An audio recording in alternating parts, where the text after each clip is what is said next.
Assalamualaikum warahmatullahi wabarakatuh. Bismillahirrahmanirrahim. Asyhadu an la ilaha illallah wa asyhadu anna Muhammadar Rasulullah. Allahumma salli ala sayyidina Muhammad wa ala ali sayyidina Muhammad. Rabbi syrah li sadri wa yassir li amri wahlul 'uqdatam min lisani yafqahu qawli. Amin. Bismillahirrahmanirrahim. Salam hormatku, salam ta'zimku buat para sahabat-sahabatku tercinta, baik yang ada di dalam ataupun yang ada di luar negeri. Semoga kita semua senantiasa selalu di dalam bimbingan Allah Subhanahu wa taala. Amin ya rabbal alamin. Marilah kita awali dan kita gembahkan di dalam nyawa, di dalam jiwa, di dalam hati, di dalam roh dan di dalam kehidupan ini dengan kalimah-kalimah thayyibah. Subhanallah walhamdulillah wa la ilaha illallah wallahu akbar wa la hawla wa la quwwata illa billahil aliyyil azim. Sadaqallahul azim. Selama ini kita hanya membaca surat-surat yang ada di dalam Al-Quran, yang mana semuanya hanya yang tersurat saja yang kita pahami, sedangkan yang tersirat jarang sekali kita pahami, sehingga kita belum memahami makna beragama dan belum memahami makna bertuhan yang sesungguh-sungguhnya di sisi Allah.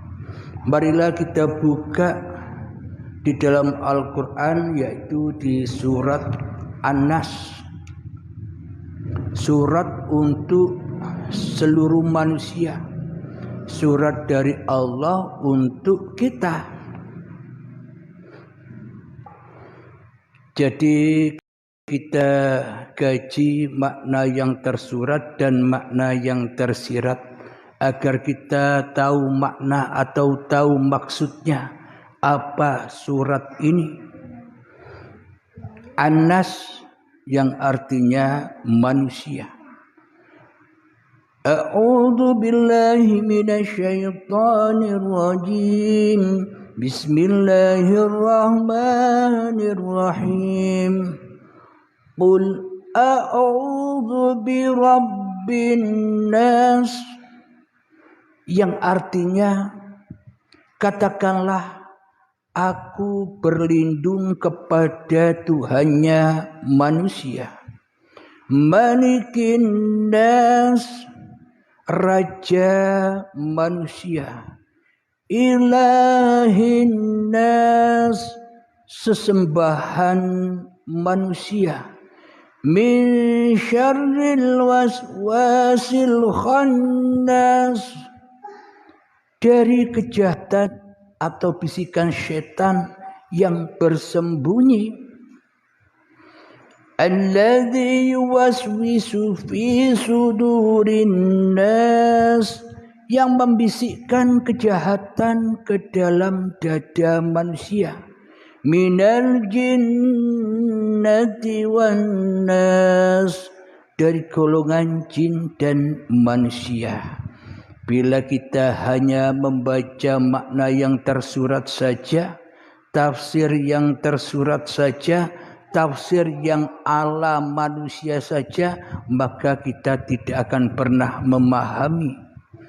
Akan tetapi di kajian YouTube Uripe Allah ini, kajian kita dari atas, yakni dari Allah. Kalau mengkaji ayat-ayat Allah dari bawah, dari hawa nafsu manusia, maka selamanya tak akan pernah sampai dan manusia tak akan pernah memahami ayat-ayatnya Allah. Maka kita pahami Al-Quran, kita tafsirkan Al-Quran dengan versi dari Allah sendiri yang berlandaskan la ilaha illallah. Marilah kita kaji bersama. Bismillahirrahmanirrahim. Qul a'udzu birabbin nas.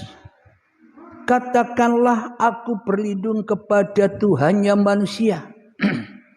Siapakah yang berkata atau siapakah yang diperintah aku berlindung kepada Tuhannya manusia?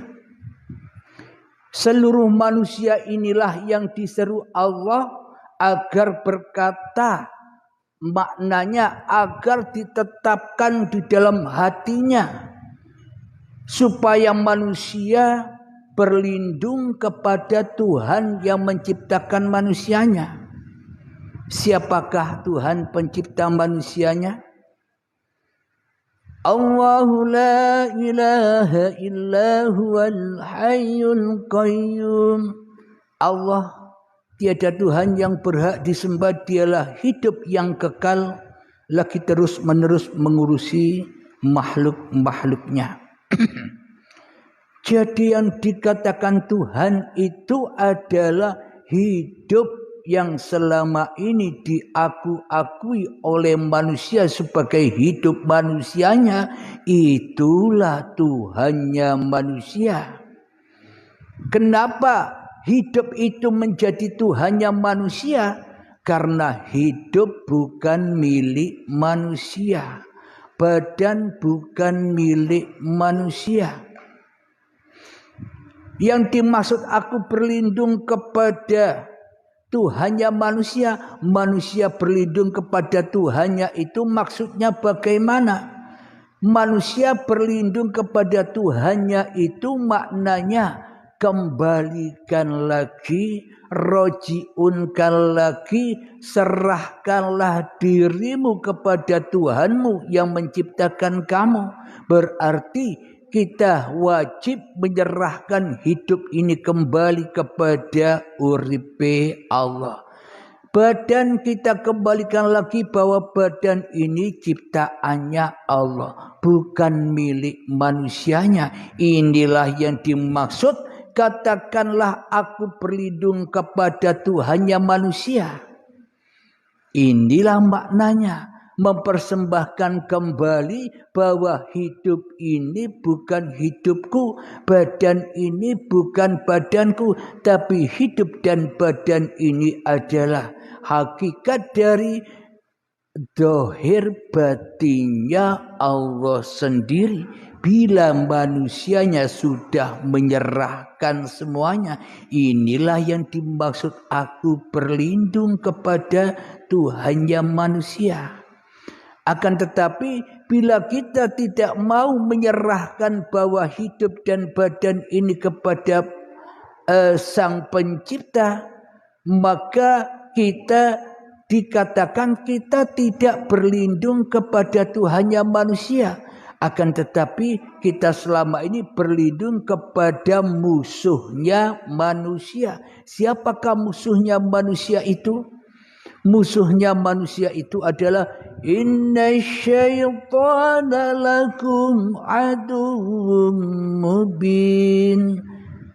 Sesungguhnya syaitan itu adalah musuh yang nyata bagimu.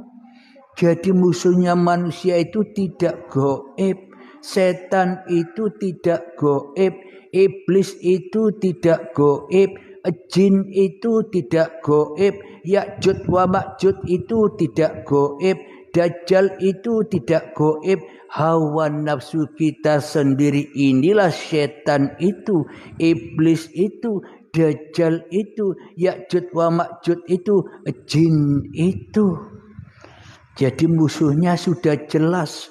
ketika diri kemanusiaan kita masih merasa paling wujud daripada wujudullah di dalam hati kita, maka kita selama ini kita bukan berlindung kepada Allah, tapi selama ini kita hanya berlindung kepada musuh manusia itu sendiri.